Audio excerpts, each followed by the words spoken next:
छात्रों, हमने डॉक्टर का अपहरण इस पाठ के दूसरे पार्ट में देखा कि किस तरह से डॉक्टर भटनागर सीढ़ी भेजकर अपने बारे में बता रहे हैं। वह जहाँ पर है वहाँ की स्थिति के बारे में बता रहे हैं। उन्होंने बताया कि वह अलग सौर मंडल के एक ग्रह पर है जहाँ पर वहाँ के लोगों ने इनका अपहरण कर कर वह ले गए हैं।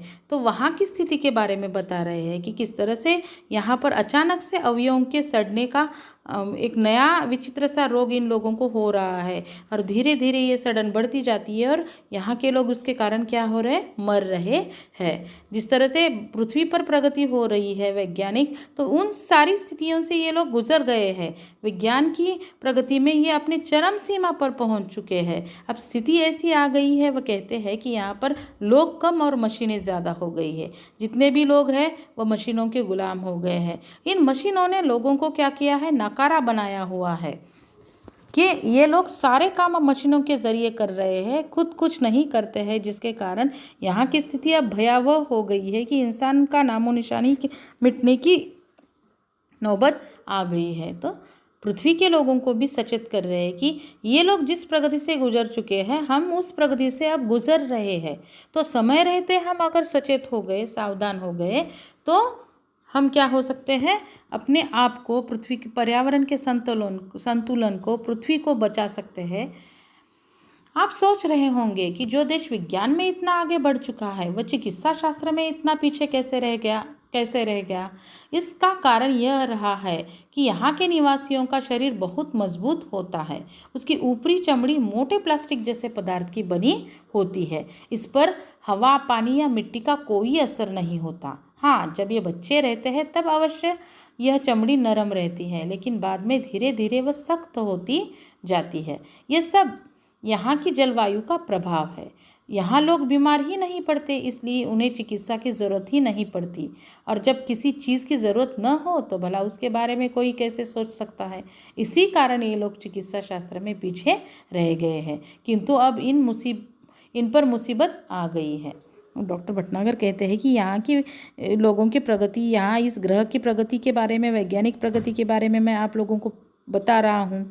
यहाँ के लोग कई गुना अधिक प्रगतिशील है पृथ्वी के लोगों से, भारत के ही नहीं, पृथ्वी के सारे देशों के लोगों से।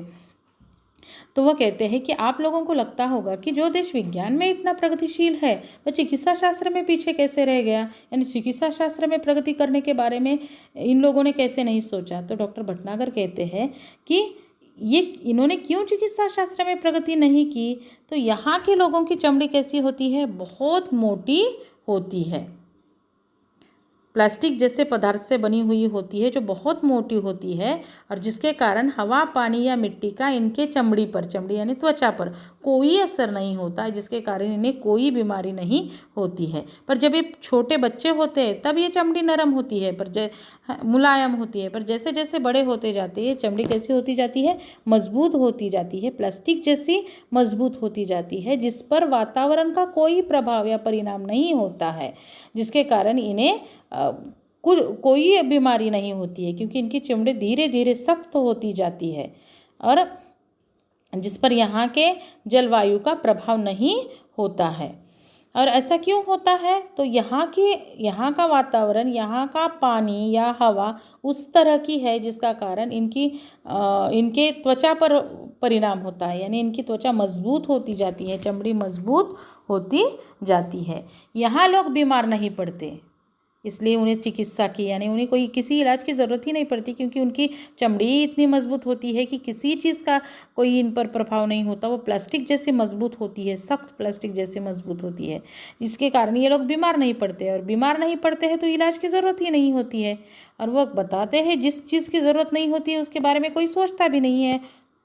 हम भी ऐसे ही होते हैं ना, कि जिस चीज़ के बारे में ज़रूरत नहीं होती है उसके बारे में हमने कुछ सोचा ही नहीं होता है। तो वैसे ही इन लोगों को, ये लोग कभी बीमार ही नहीं पड़ते, इसलिए इन्हें इलाज की ज़रूरत भी नहीं पड़ी, और चिकित्सा के क्षेत्र में ये क्या हो गए, पिछड़े हुए रह गए हमारे पृथ्वी के लोगों से या अन्य ग्रह के लोगों से। पर अब धीरे इन्हें ये सडन का विचित्र सा रोग या बीमारी हो रही है और इसका इलाज अब इन्हें नहीं मिल रहा है, और इन पर क्या हो गई है, अचानक से ये मुसीबत या ये संकट आ गया है।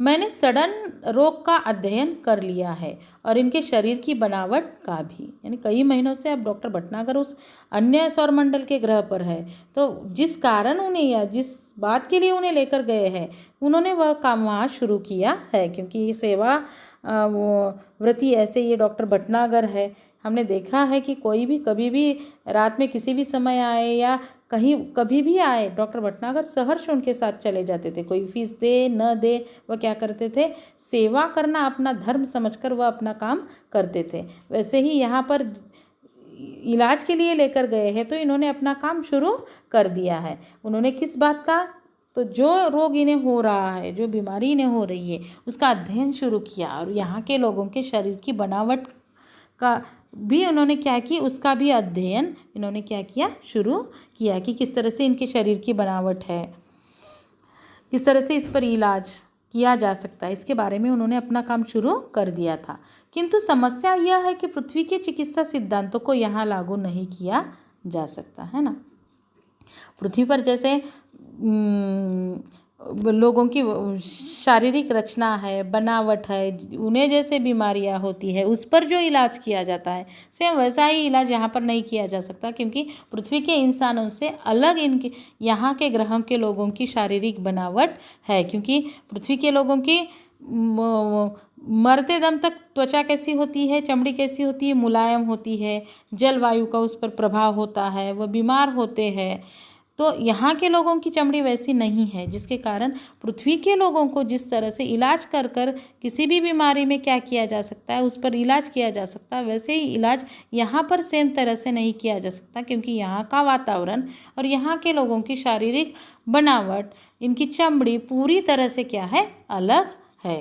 यानी इलाज के बारे में नई तरीके से आप डॉक्टर भटनागर को क्या करना पड़ेगा, यहाँ पर सोचना पड़ेगा। फिर भी कोशिश कर रहा हूँ, इस घातक रोग के इलाज के लिए दवाएं बनाना है। वो कहते हैं कि फिर भी मैं प्रयत्न कर रहा हूँ, कोशिश कर रहा हूँ, ये जो घातक रोग है, जानलेवा रोग है, उस पर क्या करनी है, दवाइयाँ बनानी है। अंग प्रत्यारोपण के लिए दवाएं तथा आवश्यक साज सामान बनवाना है ना। अंग जो ये जो अवयवों का रोपण करना है, प्रत्यारोपण करना है, उसके लिए जो सामग्री आवश्यक है, जो दवाइयाँ आवश्यक है, जो सामान बनवाना है उस इलाज के लिए, वह बनाने से सब कुछ शुरू करना डॉक्टर भटनागर को वहाँ पड़ेगा। और वो इस पर उन्होंने काम शुरू किया है। ये काम अकेले मेरे लिए कर पाना संभव नहीं है, पर ये सारा काम मेरे अकेले से नहीं हो पाएगा, क्योंकि एक आदमी कितना कर सकता है। तो वो कहते हैं मेरा छुटकारा भी यहाँ से तभी होगा जब मैं इन्हें इस मुसीबत से बचने का रास्ता बता सकूं। यानी मुझे अकेले से सब कुछ कर पाना संभव नहीं है, पर ये लोग मुझे छोड़ेंगे भी नहीं। यानी यहाँ से मेरा छुटकारा होकर मैं पृथ्वी पर कब वापस आ सकता हूँ, जब मैं इन्हें इस रोग का इलाज कर क्या करूँगा, बता सकता हूँ, इनका इलाज कर सकता हूँ, उसके बारे में जानकारी इन्हें किस तरह से करनी है ये दे सकता हूँ, तभी ये लोग मुझे इस ग्रह से पृथ्वी पर वापस जाने की अनुमति देंगे या छोड़ेंगे। यानी तब तक मेरा छुटकारा नहीं हो सकता। इसलिए अब ये लोग योजना बना रहे हैं कि मेरी सहायता के लिए पृथ्वी से कुछ और वैज्ञानिकों और डॉक्टरों को लाया जाए। अकेले डॉक्टर भटनागर से ये काम कर पाना असंभव है। तो ये लोग अब क्या सोच रहे हैं कि पृथ्वी पर से और वैज्ञानिक और डॉक्टरों को अपहरण कर कर इस ग्रह पर लाया जाए और इस सारे वैज्ञानिक डॉक्टर और डॉक्टर भटनागर मिलकर क्या करेंगे, इनको जो विचित्र सा ये रोग हुआ है सड़न का, उस पर इलाज ढूंढेंगे और उसके लिए जो ज़रूरी सामान है या जो काम करना है वह सब मिलकर काम करेंगे। ऐसी योजना ये बना रहे हैं, ऐसा डॉक्टर भटनागर बता रहे हैं। मैं उनकी बात से सहमत नहीं हूँ। मैं तो चाहता हूँ कि ये लोग स्वयं ही सारी बातें सीख ले और अपना इलाज अपने आप करें, किंतु उसके लिए ये अभी तैयार नहीं है। तो डॉक्टर भटनागर कहते हैं कि मैं इनसे सहमत नहीं हूँ इस बात से कि फिर ये और पृथ्वी पर से कई वैज्ञानिक और डॉक्टरों को अपहरण कर कर यहाँ पर ले आए। इस बात से मैं सहमत नहीं हूँ, क्योंकि इन्हें अपनी मदद खुद करनी है। तो इन्हें खुद से ही ये सीखना है कि इस रोग का इलाज कैसे किया जाए, इसके लिए क्या आवश्यक है सामग्री, क्या करना है, ये खुद सीखे, ऐसा डॉक्टर भटनागर कहते हैं। क्योंकि स्वयं ये सीख लेंगे तो अपना इलाज करने में ये सक्षम होंगे। लेकिन इसके लिए ये सारे लोग अभी तैयार नहीं है, क्योंकि चिकित्सा क्षेत्र में इनकी प्रगति बहुत पिछड़ी हुई है। ये अभी प्रगति नहीं कर पाए हैं, इसलिए ये अभी सब कुछ सीखने के लिए तैयार नहीं है। यही कारण है कि अब यह बात गुप्त रखी जा रही है कि पृथ्वी से कब और कितने डॉक्टरों और वैज्ञानिकों का अपहरण करके उन्हें यहाँ लाया जाएगा। यानी वो कहते हैं कि डॉक्टर भटनागर बता रहे हैं कि मैं इस बात से सहमत नहीं हूँ, इसलिए अब मुझे ये कुछ नहीं बता रहे हैं, क्योंकि अब इन्होंने तय किया है कि पृथ्वी पर से और वैज्ञानिक और डॉक्टरों का अपहरण कर यहाँ पर इस ग्रह पर ले आएंगे, जैसे मुझे लेकर आए हैं। पर मैं इस बात से उनसे सहमत नहीं हूँ, तो मेरी असहमति देखते हुए ये लोग अब गुप्त योजना बना रहे हैं। इस कारण मुझे पता नहीं है कि अब ये किन किन वैज्ञानिकों को और डॉक्टरों का अपहरण कर यहाँ पर लेकर आएंगे। जो भी हो, अगर मैं सही सलामत वापस पृथ्वी पर आना चाहूँ तो इनकी इच्छा के अनुसार ही आ सकता हूँ। डॉक्टर भटनागर कहते कि चाहे जो भी हो, मैं उनसे असहमत हूँ, पर अब वह मेरी बात नहीं मान रहे हैं। पर अब मैं पृथ्वी पर आना भी चाहता हूँ, तो जब तक ये मुझे पृथ्वी पर वापस लाकर नहीं छोड़ते, ये उसके लिए तैयार नहीं होते, तब तक मैं पृथ्वी पर वापस नहीं आ सकता हूँ। यानी मेरे पृथ्वी पर वापस आने के लिए इनकी अनुमति की ज़रूरत है, इनकी सहायता की ज़रूरत है, ऐसा डॉक्टर भटनागर कहते हैं। इसलिए इनसे विरोध मोल लेना ठीक न होगा, यानी इनका विरोध भी मैं नहीं कर सकता हूँ। ये और वैज्ञानिकों और डॉक्टरों को पृथ्वी पर से उठाकर लेकर आते हैं तो भी मैं इसका विरोध नहीं कर सकता हूँ, क्योंकि इन सब के आगे मेरा कुछ नहीं चलेगा। फिलहाल यह कहना कठिन है कि मैं कब आ सकूँगा, क्योंकि बहुत सी तैयारी करनी है, उस पर इलाज के बारे में सोचना है, इलाज करने के लिए सारी सामग्री बनवानी है, किस तरह से इलाज करना है, यानी सब कुछ शुरुआत से लेकर करना है। इसलिए वो कहते हैं कि न जाने इसमें कितना समय, कितने दिन लगेंगे, तो मैं बता नहीं सकता हूँ कि मैं कब पृथ्वी पर लौट आऊँगा। आप लोग घबराए नहीं, मुझे यहाँ कोई कष्ट नहीं है, क्योंकि सारे घर वाला, इनकी पत्नी, आसपास के लोग, इनके दोस्त, परिचित, रिश्तेदार, है ना, सारे लोग परेशान हुए होंगे, घबराए होंगे, ये सोचकर ही ये सीडी बनाकर डॉक्टर भटनागर ने भेजी हुई है। तो वो कहते हैं कि आप लोग घबराए नहीं, यहाँ पर मुझे कोई तकलीफ़ नहीं है, कोई कष्ट नहीं है, यानी यहाँ पर मैं ठीक ठाक हूँ, ऐसा वह बताते हैं। बस मेरे आने तक आप यही समझे कि मैं इस समय विदेश यात्रा पर हूँ, यानी आप लोग मेरी चिंता मत करो, बस ये सोच लो कि मैं जैसे दूसरे देश में मैं इलाज के लिए जाता हूँ या और किसी बात के लिए जाता हूँ, वैसे ही मैं किसी विदेश यात्रा पर हूँ, ऐसा मेरे आने तक आप सोचे या समझे। डॉक्टर भटनागर के इस रिकॉर्ड किए संदेश को सुनकर सभी चकित थे। कितना बड़ा रहस्योद्घाटन भी हुआ था, आज के लिए और भविष्य के लिए भी, है ना। डॉक्टर भटनागर की ये सीडी जब सबने सुनी, उनकी पत्नी ने, डॉक्टरों ने सुनी, तो सारे क्या हो गए, ये आश्चर्यचकित हो गए, क्योंकि नई ही जानकारी उन्हें प्राप्त हुई थी। उन्हें अब तक, जैसे हमारे पृथ्वी के लोग या हम लोग भी, कि हमें लगता है कि सारी दुनिया में बस पृथ्वी पर ही सजीव है, तो सारे लोग पृथ्वी के ऐसे ही सोचते हैं कि बस सजीव कहाँ पर है, क्योंकि हमारे सौरमंडल पर तो किसी और ग्रह पर हमने सजीवों को नहीं पाया है, जिसकी खोजबीन चल रही है। लगता है कि मंगल पर पानी होगा, तो जहाँ पर पानी होगा वहाँ पर सजीव हो सकते हैं, जिसकी खोजबीन चल रही है। निरंतर हमारे वैज्ञानिक इस पर क्या कर रहे हैं, अनुसंधान कर रहे हैं, पर अब तक हमने पता नहीं लगा पाया है कि और किसी ग्रह पर ऐसे कोई जीव है या पानी है, या इस यहाँ के जैसा, पृथ्वी जैसा वातावरण, पोषक वातावरण सजीवों के लिए और किसी ग्रह पर है, ये अब तक हमें जानकारी इसकी नहीं मिली है।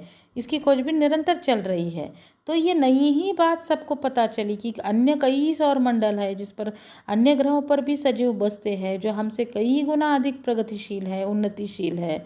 तो ये सारे रहस्य का पता लोगों को अभी चला, पुलिस को, उनके पत्नी को, और अब सभी को इस सीडी के ज़रिए होगा, तो सारे आश्चर्यचकित रह जाते हैं। और आज के लिए भी, और कितना, यानी नया रहस्य इन्हें पता चला है, आज के लिए भी और भविष्य के लिए भी। छात्रों, डॉक्टर भटनागर का जो अपहरण हुआ है या डॉक्टर का अपहरण, ये एक विज्ञान कथा है, वैज्ञानिक कहानी है ना, विज्ञान के सिद्धांतों पर आधारित कहानी है। तो इसके ज़रिए लेखक हमें क्या बताना चाहते हैं कि जिस तरह की प्रगति हम कर रहे हैं, अंधाधुंध जो विकास चल रहा है, ये जो विकास की हर देश चाहता है कि हर तरह से वह क्या हो जाए, विकसित हो जाए, दूसरे देशों से वह कई ज़्यादा विकसित हो जाए और क्या हो जाए, शक्तिशाली बन जाए, जिसके लिए हर तरह की प्रगति हर देश कर रहा है या इंसान, हर देश के इंसान कर रहा है। और इस प्रगति में वह बिना सोचे समझे क्या कर रहा है, दौड़ रहा है।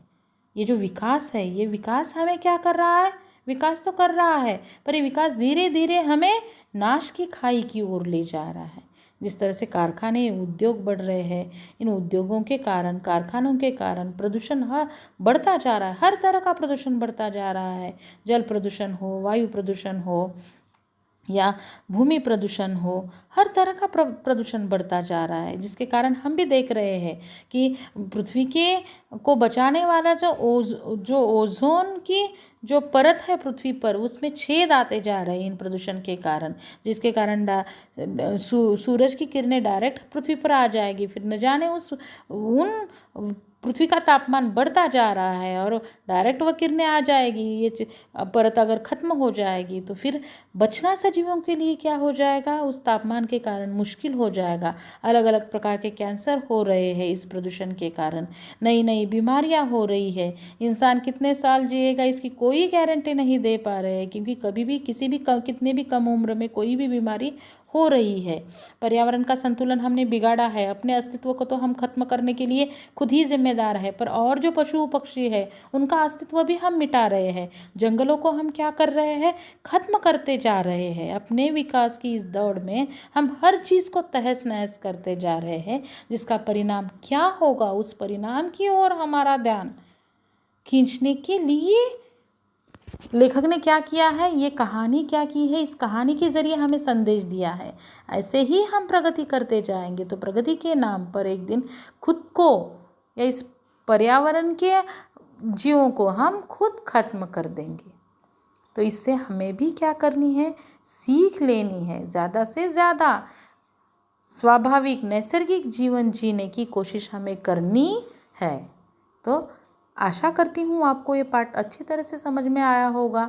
इसके ज़रिए जो संदेश लेखक देना चाहते हैं वह संदेश आप समझ पाए होंगे और प्रदूषण कम करने में हम भी क्या करेंगे, सहायता करेंगे या हम भी अपनी ओर से अपनी जिम्मेदारी निभाएंगे। ज़्यादा से ज़्यादा पौधे लगाएंगे, ज़्यादा से ज़्यादा इस पृथ्वी को हरा भरा करेंगे और ज़्यादा से ज़्यादा नैसर्गिक प्राकृतिक जीवन जीने की हम कोशिश करेंगे। ये संदेश हम इस कहानी के ज़रिए क्या करेंगे, सीख लेंगे।